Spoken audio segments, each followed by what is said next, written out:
উত্তরা গণভবনের মধ্যে রাজার সেই আমলের জেলখানার ব্যবস্থা ছিল। অপরাধীদের শাস্তি দেওয়া হতো, এটা বন্দিশালা বা জেলখানা বলা হতো।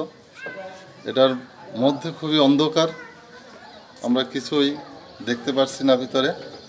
তারপর আমরা চেষ্টা করছি যদি কিছু দেখা যায় বা আপনাদেরকে দেখানো যায়, সেটাই আমরা চেষ্টা করছি। এই একটা জানালা, আমরা পরবর্তীতে আরও একটা জানালা নিয়ে যাব আপনাদেরকে, দেখি কিছু দেখা যায় কি না। ভিতরে পুরোটাই অন্ধকার, হালকা আলো মনে হচ্ছে দেখা যায়। এইভাবে বেশ কয়েকটা জানালা। এই বন্দিখানা, হ্যাঁ এটা জেলখানা, এটা মনে হচ্ছে জেলখানায় ছিল।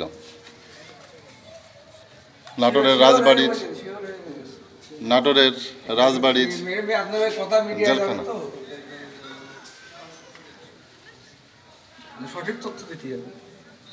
জেলখানা, এটা বন্দিশালা, এটা বন্দিশালা।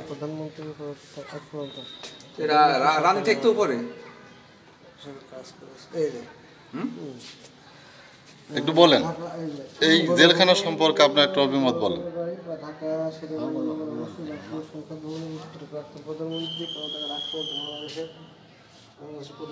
জেলখানা দেখেন, অপরাধ করলে তার যে সাজার ব্যবস্থা, সেটা আমরা কিছুটা আপনাদের দেখাতে যাচ্ছি। তবে আপনি একটু বলেন এই জেলখানা সম্পর্কে আপনার একটু অভিমত একটু ব্যক্ত করেন। আমি খুলনা বিভাগের ঝিনাইদহ জেলা থেকে আসছি। আমার বাড়ি ঝিনাইদহ জেলার সদর উপজেলার পাবাহাটি গ্রামে। আমি এখানে বেড়াতে আসছি আমাদের ঝিনাইদহ সিটি ফাউন্ডেশনের পক্ষ থেকে। আমরা আমাদের ফাউন্ডেশনের সকল সম্মানিত সদস্যের সাথে এসেছি।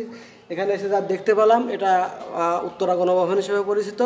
এখানে আমরা যা ঘুরে দেখলাম, সুন্দর ফুলের বাগান সহ প্রাক্তন তৎকালীন রানীদের বাসস্থান, তারপরে তার রঙ্গশালা। জেলখানা সম্পর্কে একটু বলেন। এই জেলখানা সম্পর্কে আমি আপাতত দেখতে পাচ্ছি, এই বিষয়ে একটা বিষয়টা ভয়ঙ্কর লাগছে, কিন্তু এই বিষয়ে ইতিবৃত্ত সম্পর্কে আমার তেমন কিছু জানা নাই।